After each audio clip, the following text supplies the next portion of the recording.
What is up, guys?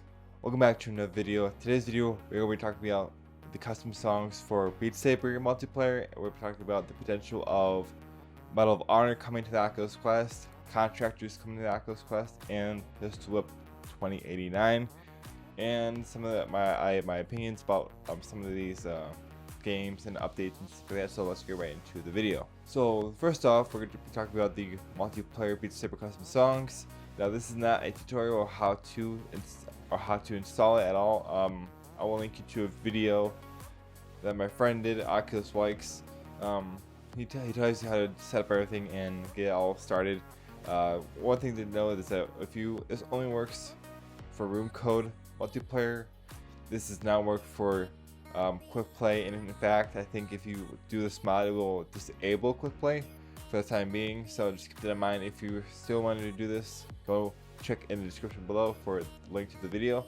I've not personally tried this, so I can't say if it works or doesn't work. Next topic.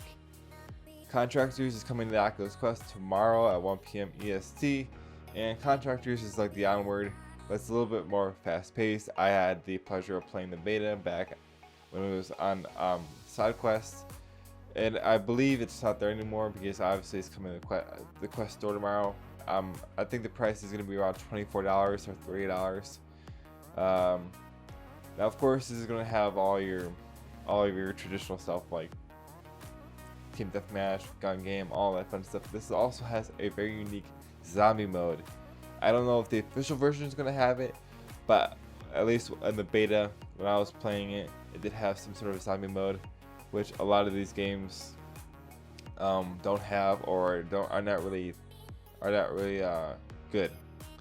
So I think this is going to be definitely a good game to buy if you're wanting to buy another multiplayer shooter that's not exactly like slow paced like Onward, but it's not super fast paced like Pavlov. This is the best mix between the two, and I highly recommend it. So Pistol Whip 2089 came out with their new DLC, which I talked about it in the previous video. I showed some gameplay of it. It's an awesome update. It's about 30 minutes long, depending on what mode you do, normal, easy, or hard. But it was a really good update. It's free if you have Pistol Whip. If not, then the game costs around $25 on the Oculus store right now. I highly recommend you picking it up. It's a fantastic game. It's really unique. It's another rhythm-based game, but it's like super hot, and Beatsaber, had a baby, and you get a Pistol Whip. And so that's pretty much it for this video. Thank you guys very much for watching. Please remember to like and subscribe, and to virtual reality check yourself. I have a Discord if you want to join the Discord server in the description below, and peace.